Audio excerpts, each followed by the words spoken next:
Okay, today is September 6, 2011, and we're here today with Cleta Harder, the founder of HBIC, Help for Brain Injured Children, also known as the Cleta Harder Developmental Center, here in La Habra, California. Cleta, welcome.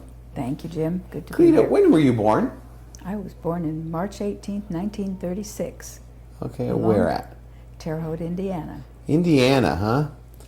And tell me a little bit about your childhood.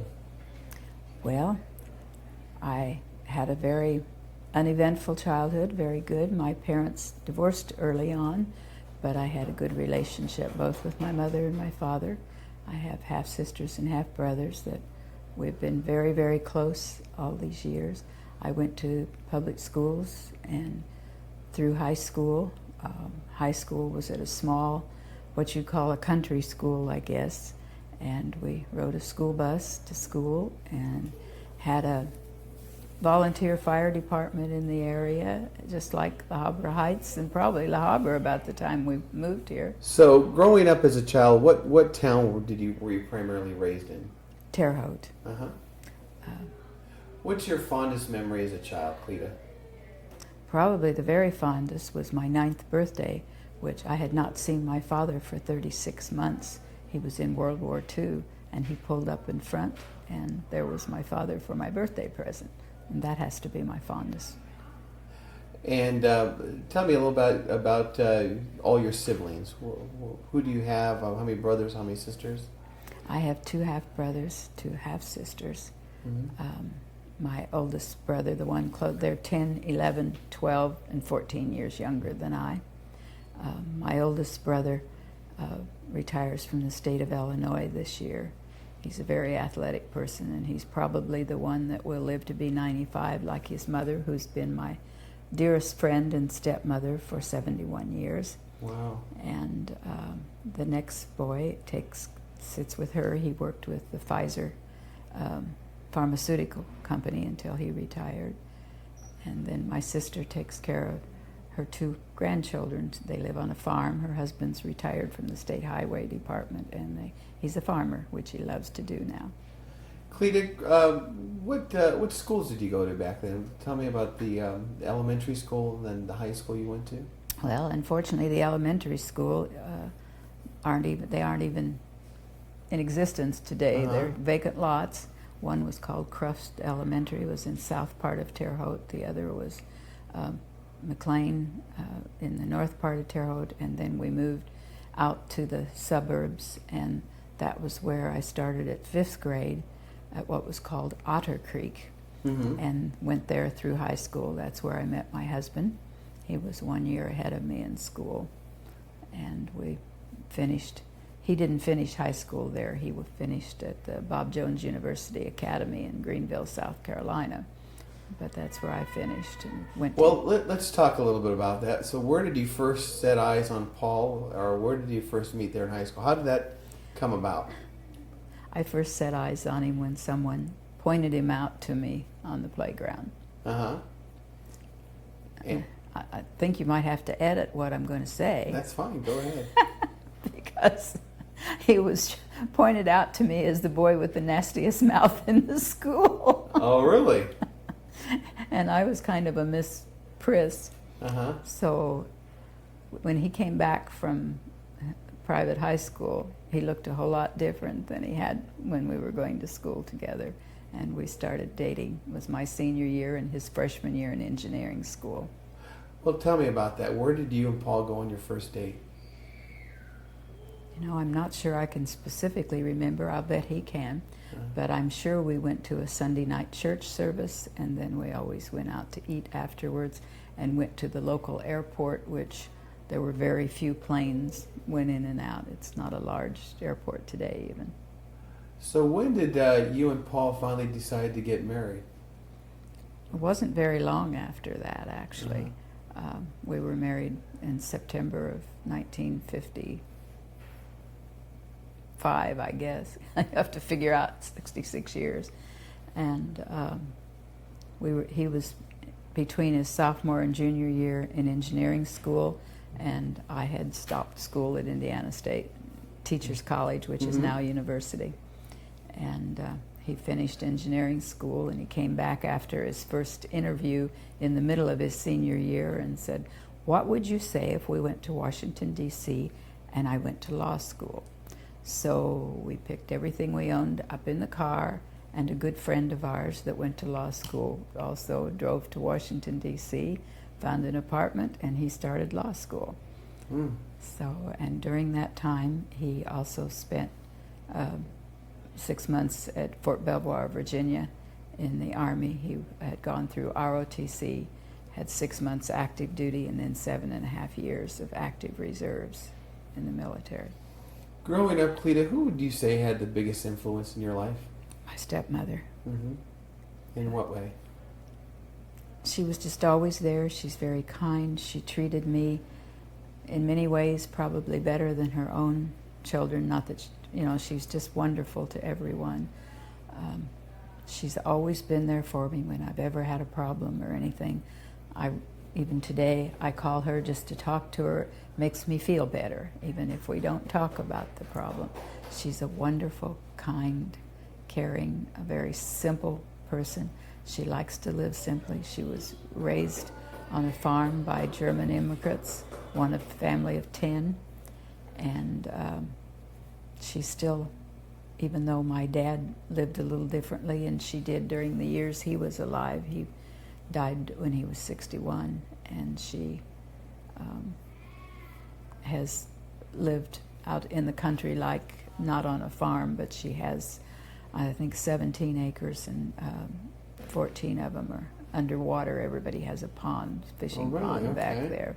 So she lives in a mobile home and has the pond and places that you can walk through that my children love. It's very relaxing. And she knows the name of every bird, every flower, every bush. It's quite enlightening to just take a walk with her. Growing up, Cleta, did you have, what were some of your first jobs when you were first kind of growing up? Don't remember doing much babysitting, which is what a lot of the kids did early on. My stepfather was superintendent of a large sand and gravel company, and he had a major person in the company whose wife needed some help, an older woman. So I spent a summer helping her, being her companion and doing some house cleaning, make sure that she ate. My mother had a friend that had opened a drive-in diner, and so I worked there for several years till I got through high school. And then the first job I had when we decided to get married, I hated with a passion. It was, and Sylvia here at HBIC will tell you today, I knew every cent that was in the HBIC books, but I am not good at taking care of money. And I got a job at a commercial credit where people had loans, and I don't think my drawer balanced within a penny.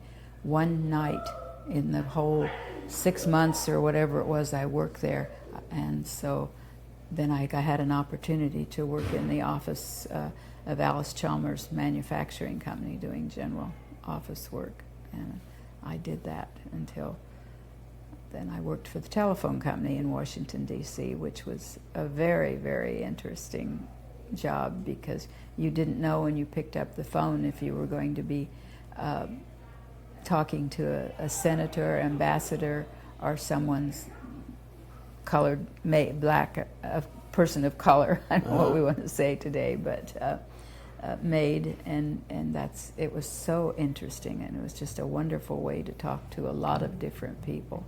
And I've always, which I got from my father, been very interested in people. I just enjoy being around people, being with people.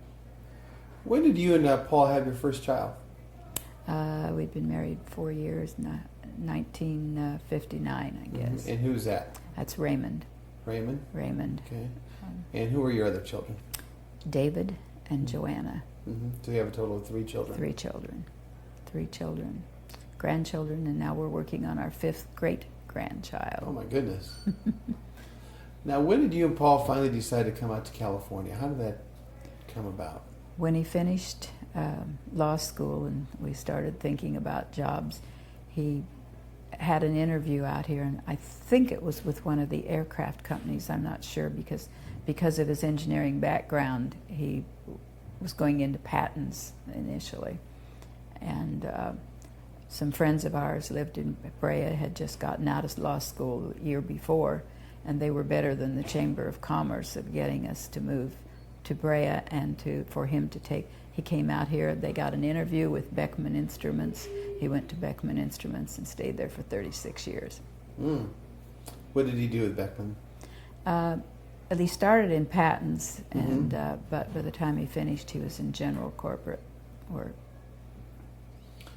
Now, Cleta, tell me about the start to this great facility that we're at, HBIC. How did the idea come about to start HBIC? Well, I have a background, I guess you'd say, of doing a lot of service. My father spent Christmas mornings with the Kiwanis at the orphanage. That'll give you some idea. And my my stepfather always said all of his best clothes and the best baked goods went to the rummage sale or the bake sale. And so my family was involved in the community, and we came out here. And I just began to get involved in the community, and I had a friend that I knew back east that had moved to La Habra, and she had a daughter that had no hope for self-sufficiency at adulthood. Patty was considered brain injured and would always be living at home. And in the meantime, I met another family in Brea that had a boy in the same situation. And they wanted me to, they found a program in San Diego, and they worked with the children, and the kids started making tremendous strides forward. And they knew that if they could get a central location and people available to help, that the kids could go farther. And I always had the idea that they could go farther anyhow. I've never felt that there should be any cap on anyone's ability. So with 3 young children and being involved in things like the Women's Club and the Republican Women's Club and the Orange County Law Wives and that sort of thing, I don't have time to do that as much as my heart was in it. And sometimes God makes a path for you that you can't turn down. And my husband, as an attorney, said, I don't think you should do that, honey. He said, you're going to find some unhappy parent or something. We're going to get sued. We're going to have legal problems, and you shouldn't do it. And no matter where I turned, it just meant it was meant to be. The doors kept opening. The doors kept opening, and the community of La Habra and Brea got behind me when we first started, and still do. And people just came out in droves and helped and worked with the children. Well, let's start off. Where was your first facility? Our first facility, because I was a member of the Federated Women's Club in Brea, was the Joint Lions Club and Women's Club, which was on La Habra or Brea Boulevard, and is now the community center back on, is it Severs? And so the building is still there, but they had moved the building. But we were just there we opened in September, and in November, our medical advisor found a suite for us in La Habra at the Hillcrest Medical Building. And so we moved over here, and although we've moved several times, we've been in La Habra ever since. And then in oh dear, I can't remember what year, we had an opportunity to be on this city property. The city of La Habra has been very good to all their nonprofits. And we started there was an older house, and we built on it a couple of times, and it still wasn't adequate. And then we got permission and raised the funds. I believe in 2005, we built this facility, brand new facility, and have been working here ever since. Okay, let's start with day one. Do you remember your very, very first day that you really got the program started? Tell me about who your student was. What did he do? Tell me about day number 1 and when HBIC very first started. All right, the first boy would be Billy Cross was his name, and he was a real character, I guess you'd say. He didn't speak for a long time, and when he started talking, his mother said she wished he were a radio so you could turn him off, because he just talked, constantly. He had very little academic abilities, and after about 2 years on our program working with him, his mother called me up one day and she was so excited. She said, "You want a reward for working with our kids?" And so I figured he'd done something that was naughty, and she was teasing. And I said, "Okay, I'll bite. What is it?" And she said, "Billy is no longer eligible for what they called the trainable mentally retarded program." He tested 95 today. He goes into the regular class. And that's the kind of thing that we see over and over and over. So that was your very first student. How many students did you originally start off with? On a daily basis, we started off with about a half a dozen. Mm-hmm. And then with youngsters on home programs there for many years, we had, when we had medical diagnostic clinics, we'd sometimes have 100 or 200 a year that we saw. And now, since 1991, we started the school so that we had a state certified non-public school. And that's basically what we do today, is the Cleta Harder Developmental School. When you first started off, Cleta, were you frightened going into waters that you really had never crossed before in your life and really knew very little about starting the center? No, not really, because I got information from professionals. I never said that I was the one that knew what to do. I just knew how to gather people and organize people and get things done. Uh-huh. So I didn't try to be at any time the professional involved until finally we had to have a director here, but I still didn't do the academics or the medical or physical therapy or anything. We got other people to do that. I did the fundraising and the people raising. Starting off in the beginning, Cleta, what was the biggest challenge you faced in starting a program like this? Unfortunately, at that time, was probably the medical community, because if you ask anyone in 1958, 68, what would you do with a child with brain injury? They looked at you rather strangely and said, "There's nothing you can do." Well, even today, I'm 75 years old, and I hope I haven't reached my maximum potential. And to tell a young child, or in many cases we had babies, that they had no hope, that you have to, we all continue to grow and increase. What the maximum is depends on what you have to work with, but you don't ever say no. And that was probably the biggest hurdle that we had. It took a long time to get over that. Over the years with the program, did you ever get frustrated and want to quit? Yes.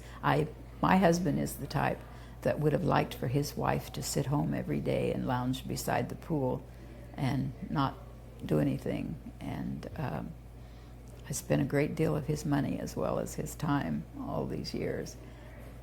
And I never intended to be a full-time worker. I was just a volunteer. And things increased and increased and increased. And yes, there were many times, but it just wasn't ready for someone else to take it over. Cleta, with all the stresses that goes on with working with children that have many of these challenges, how do you get through that? With knowing that they have certain obstacles that just seem astronomical. Well, you just have to take, the things that are good. And we started, my main thing, having these two mothers of the two children, one from Brea and one from La Habra. They had needs, and my main purpose was to help these mothers. We had a mother in Fullerton that had a nervous breakdown, was institutionalized, and the family couldn't help the child then. And so we needed to give the parents some relief, and that's what we've been doing, and that you can see that. And then the fact that there have been weeks when every day I would pick up the phone and a child would somebody that we had worked with said, I just wanted to let you know that I got my engineering degree today, or I, started teaching school. We have a young man that's a physician at Stanford. Those are some of the top ones. They didn't all make it. We lost a few, some of the more severely involved children. But the parents have the knowledge that they have done everything they could do to help their child. What year did you finally come to La Habra, Cleta? We came the first year in November of 1967 And where was your first facility again located? at the Brea, it was Joint Women's Club and Lions Clubhouse on Brea Boulevard. Okay. But in La Habra, where In La Habra, it was the Hillcrest Medical Building at La Habra in Idaho, or at, La Habra in Idaho. And back then, approximately how many students or individuals did you serve back then? I think we had a maximum of about 25 or so a day. It was a pretty small environment for that, too. And back in those early years, back when you were here at the Hillcrest Center, what were the services that you provided then? Well, that was mainly a daily facility that the parents could bring their children and work with them for the both the physical and academic things. And at that time, we had no paid staff, so everything was pretty well done by the parents. The volunteers helped the parents. Okay. So, And then this facility became available on Euclid. yes. And this used to be a former home. Tell me about how you were able to acquire this property here. It was originally, the property was owned by a former mayor in La Habra. And when we first saw it, there was a young couple living here that had horses, because what's now the parkland was all a part of this parcel. And the city didn't know what to do with it, didn't have any money at that time to do anything with it. And the city manager, who was absolutely wonderful, and I don't know whether you want names or That's not. fine. Yes, was please. Lee Reisner. He very quietly in the background worked for every nonprofit in town. I don't know whether people today know that, but he would just kind of stay off, and if you needed something, he'd make sure somebody let you know that might be a way. Here's an avenue to get some help. And so we decided we'd move here, and we made an agreement with the city that we would take care of the front, and we paid for all the water for the back, but it wasn't landscaped then or anything. And so that was the agreement. And Do you know what mayor or what council member owned the home here? I used to know his name, but you get old and you get forgetful. I can't think of it now, Jim. So you came here to this La Habra facility, and the address here is? Well, when we first moved here, it was 1041, I think, because the property lines came from Los Angeles County to Orange, and this was the last one in Los Angeles County. Well, then the city acquired it, and so we're 981 North Euclid now, because you go from Orange County north to And it was a fairly small home. Yes. And give us an idea of the size of and scope of the place back then. There was a living room, which is a reasonably good size, a kitchen, one bedroom, and that was it. And we built on. Now, I guess there was a hallway. It wasn't a room, but it was a place that we did EEGs with later, and it was we did a lot of things like that. And then we built on an office, which was like a 2-room facility on one end, and then on the other end we built 2 rooms, and one we had a spa in, so that we could provide water therapy for the youngsters. So you actually expanded that building. Yes, we did. And when that facility, prior to knocking down that facility, how many students would you serve back then? On a daily basis, we still, Back then? back then, it was probably about the same as maybe we do in the school, 25 or 30. Yeah. But now there were a lot on home programs. we did a lot of home programs at that time, and they'd come in once every month or 2 months, and we would check. And then after working several years out of the home here on Euclid, you came up with the idea to do a major building expansion to the facility we are here. Tell me about it. How did that idea come about to build this beautiful center that we're in now? Well, we were bulging out the seams. It was terrible to find room. Thank God we had some room outside, because we did a lot of things outside in the good weather. And we felt like it just had to be done, and so we obtained permission from the city and started fundraising, and I think it took me about 3 years to raise, and we found out what the cost was going to be. And the last thing I wanted to do, I was ready to retire and let someone else have the responsibilities, but the last thing I wanted to do was to leave anyone with the debt, so we had to have exactly what the cost was when we started, and when we finished, it was paid for. Now, what kind of money did you have to raise to build this facility, Cleta? In those days, 10 years ago, it was $1 million. And then there's been other things. Just the partial redoing of the playground this year was like $35,000. That was almost $40,000 when we put it in the first place. So how did you go about raising $1 million to build this facility? I talked to everyone I knew. And I'm sure I talked to you too. Now, you do it one-to-one. You can't, you send out letters and flyers and things, but the best way is face-to-face, one-to-one. Now, I remember you were very persistent in seeing this dream of yours come to life. Tell me about all the struggles you went through to raise the money and to build this beautiful facility we're in now. I think the bad things in life you tend to forget more quickly, so I don't know. It was just, I had a list of people that I figured for certain amounts of money, and by golly, I was pretty much on par with all of them. There were a few that were disappointing, but for the most part, I just said, now this person can give $50,000, and this person can give $20,000, and this person can give $5,000, and I told them it's not the amount of the gift, it's the fact that you give and that you help the children. And the community of La Habra has just been absolutely wonderful. We lived for many years, almost every penny of income we had was from the service groups. I mean, the Rotary, the Lions, the Kiwanis, now the Seroptimists, and the Women's Club, they've all been wonderful to pitch in. Now today, I would have to say you look 15 years younger than you did during the time of that project. It was a stressful time for you, Cleta. It was a tough time. And what were some of those obstacles that you faced back then? I think the main obstacle was myself, because I just not very good at taking no for an answer or stopping.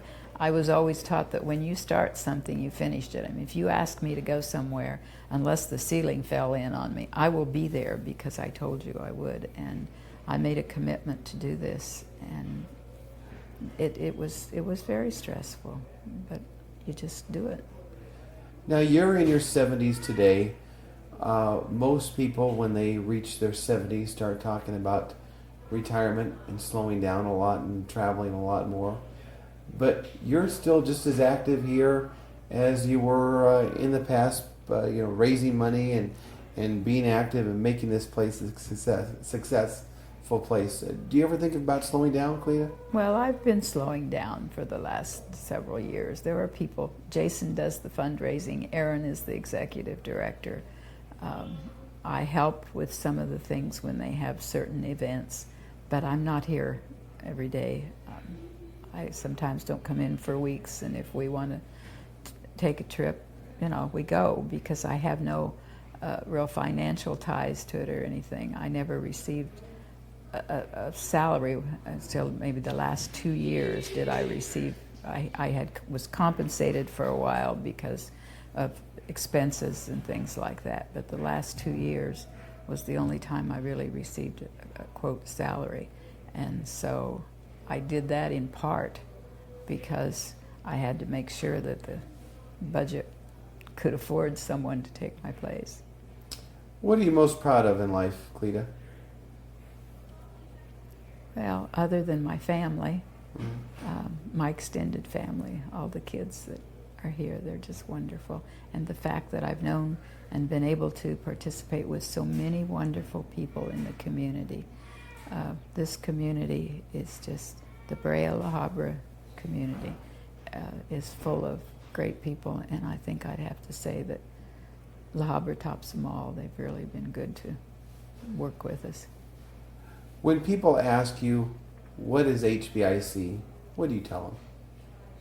Well, it's Help for Brain Injured Children. Now today, labels change, and the majority of the students that we have are labeled autistic, which is still brain injury or brain dysfunction. Some of them still have a degree of cerebral palsy, hydrocephalus. It's in many cases it's the same child, they just have changed labels over the year. It continues to change, but the children are the same, and unfortunately they still keep coming. Now, let's take the program HBIC and where we are today. What exactly are all the services that are offered here today? Basically, we're a non-public school, which a part state certified. You can't really operate anymore without being under the auspices of the state. And we provide everything that's required for the label of the child, whatever the child diagnosis is, whether it's brain injured or if it's physical impaired, mentally impaired. We have to have teachers with those credentials. We have to have speech therapists that are needed. We have to have physical therapists. We have to have counseling, and you have to have the whole bag, just as though you were a large public school. Now let's get an idea, approximately how many staff members are here at HBIC? I believe we're right about 40. It's kept pretty consistent for years. And is the ratio almost 1-to-1 with the students? Yes, it is. You just about have to with the students. If they can't move themselves, you have to be able to move them. If they have difficulties in monitoring their own behavior, you have to have someone that can handle them at the time. Now tell me about two that you would say are probably some of the greatest success stories here at HBIC. Tell me the first one. Would you say would be the greatest accomplishment here that you would say? Oh gosh, I've probably forgotten some of them by now. There's been so many. Patty, who was the first girl in La Habra, would never, probably at the time had an IQ, testable IQ of maybe 55.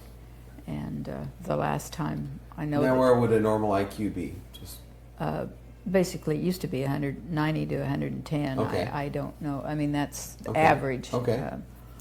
And hers increased about 30 points or so. But she finally married a young man who was the graduate of Cal State Fullerton with a degree in linguistics, and they have 3 children. And she's been a very good housewife and mother, and I think that's a very successful story. And able to have as normal life. yes, Yeah. she would never be, probably at least at that time, a college material, but she did very well. And I suppose the top of the spectrum is Michael, who was having trouble stumbling and stuttering, and his parents brought him to us, and they found that he had a degree of hydrocephalus, which is water on the brain. And so he was shunted, and after the shunting, we did a rehab program with him. And he continued to do outstanding academically.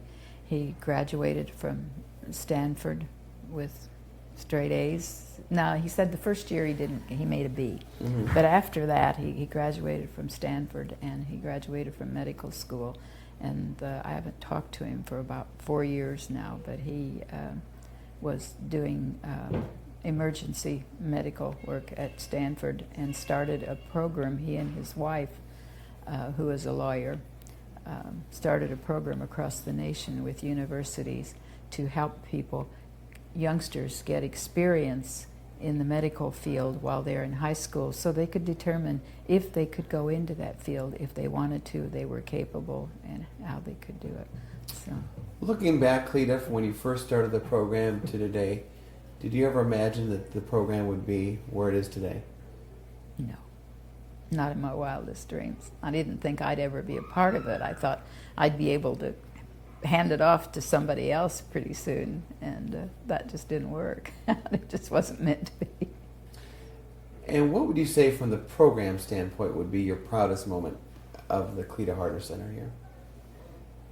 From the program standpoint, Jim, I'm not sure what I can answer to that. I don't know. Looking back at all the years here at HBIC, would you have done anything different? I think I would have. First thing I would have done was been gone out and tried to raise a lot of money before I opened the doors. Now, whether that would have been possible, I don't know. But I'm kind of an impetuous person anyhow. When I see something that needs to be done, I do it first. And my husband sits and, as his background, he sits and looks at it and analyzes it forever, and then maybe he'll do it. But I don't do it. If I see a need, I jump to it and do it, and that's what I did here. And it was difficult financially, I think, because our parents had so many medical bills and things that they were never able to help a great deal. And so I think I would have raised money. You know, money unfortunately makes the world go around, and I don't think in terms of money. I think in terms of people and what needs to be done. Do you receive more of a blessing by helping out here? I don't help out that much, to be honest about it anymore, but it's a blessing. It's a blessing just to walk through, and the kids are so good. They always smile, and some of them right now that are in there this year, they probably don't even know who I am. But we have staff members. Our retention rate is fabulous for staff, and so I have the same people that were here when I left 5 years ago. Maybe it's 6 years ago now, and you know, they're always very loving and very kind and very glad to see me. Is there anything that you'd like to see happen here in the future at HBIC? What does the future hold here for HBIC if you had it your way? Well, not just my way, but I think it's the goal of Aaron, who's the current director. We desperately need not just HBIC, but the community and the area as a whole is a better program for youngsters when they're through with us. We only take them to age 22. And many times, and I've seen a lot of youngsters that have made fabulous strides at around 30, but they need a place where they can do more to assimilate into society and use what skills they have.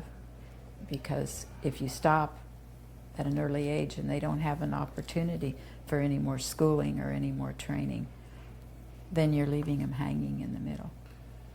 Cleta, what was it that gave you the passion to want to help brain-injured children? What was it that clicked within yourself?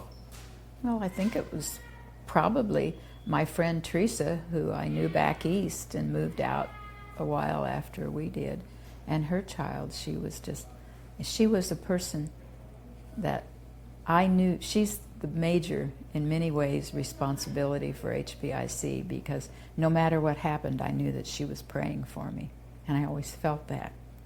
And she died a few years ago, and that was very difficult for me. She had gone to Israel. She had always said she was going to die in the Holy Land. And she had gone on a vacation, and she had a heart attack while she was there. It's a long story, but and we lost her. That was in about 1998. But I still feel her. Uh-huh. So a large part of what happened here in the early years, she was a great influence. It was her prayers backing. She was a mother and she was desperate and she had very little self-confidence, particularly in those early years, and she felt she couldn't do things. But she thought a great deal of me, and she saw me as someone who could accomplish things, and her role was to help me do it in that way, and she did. And what were some of those things that you went through back then that you would call her to be praying for you? Mostly that we would get the help that we needed at the time, or if we needed funds, if they would come in that we'd requested, and we were getting near the end. I don't know how many times. There's a mother who still brings her older daughter today, and every time she sees me, we have a couple of youngsters that we still work with, kind of to help the parents. They've been with us for years. And she said, I think of so many times when you said to me, we're going to have to close the doors. And it wasn't meant to be. I remember time after time, somebody would call and say, I'll do this, or I'll give this. And one day I thought, this is the end. I walked down, we had I guess we still have a rural mailbox down there. Yeah. Or I guess they deliver up to the house, though. But we had the rural mailbox, went down there was a check for $2,000. And we absolutely had cleaned the slate clean. And it just always came in just enough to keep going for a while. How much of a role did your faith and trust in God play through all these years here, Cleta? I don't see how you can manage without your faith and trust in God in any role. And that plays a great deal. How would Cleta Harder like to be remembered? I didn't do it to be remembered, but just as one who helped the children and loved her fellow man. What would you say, I know you said your family, but what personally are you most proud of, Cleta?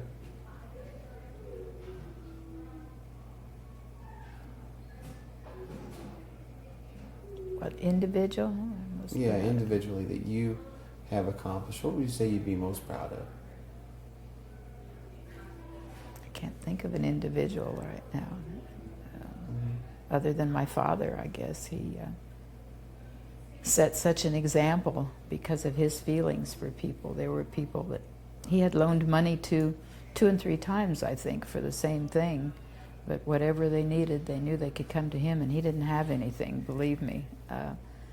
But he was, if you needed something, you went to Howard. He was the one that would always help anyone that needed it.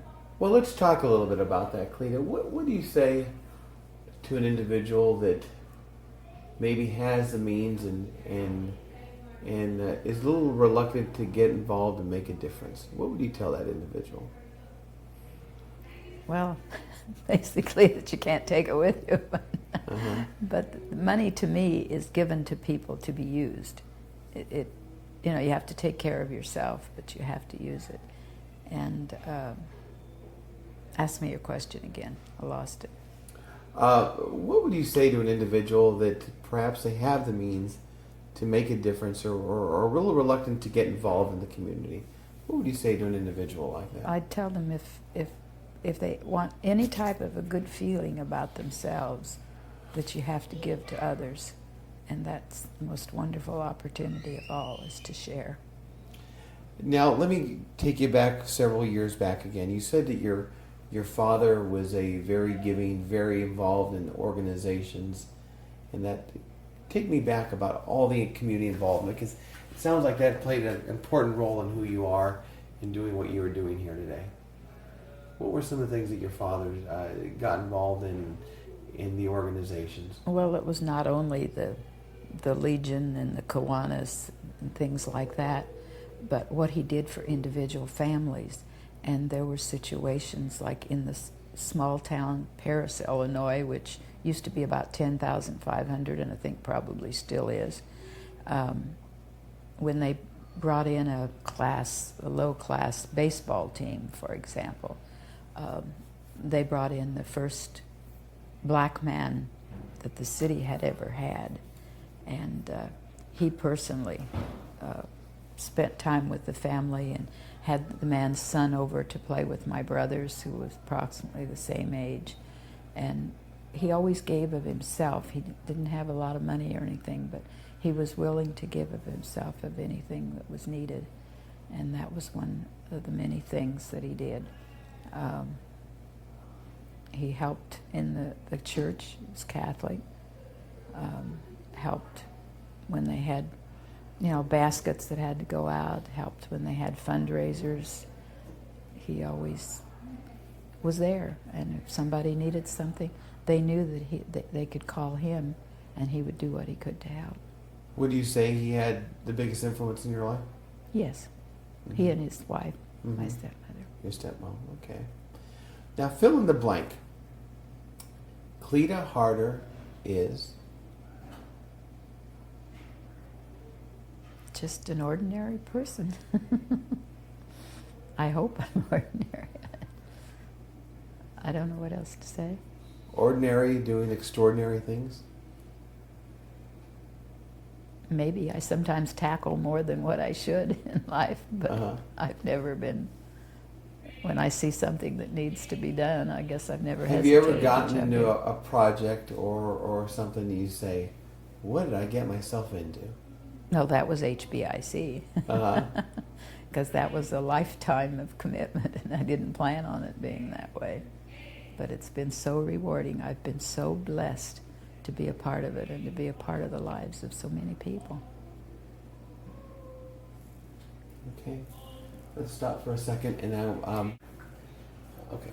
I hope that the upcoming generations, plural, will help others and dedicate their lives to do a certain portion of helping others. And I know sometimes that it's difficult to take care of your own family, but it doesn't make any difference. You need to always share and help others. Well, let's ask this question. What advice would you give to the next generation coming up? Maybe a kid just coming out of high school or college. No matter what you do, set aside time and money and talent to give to others. You will be rewarded.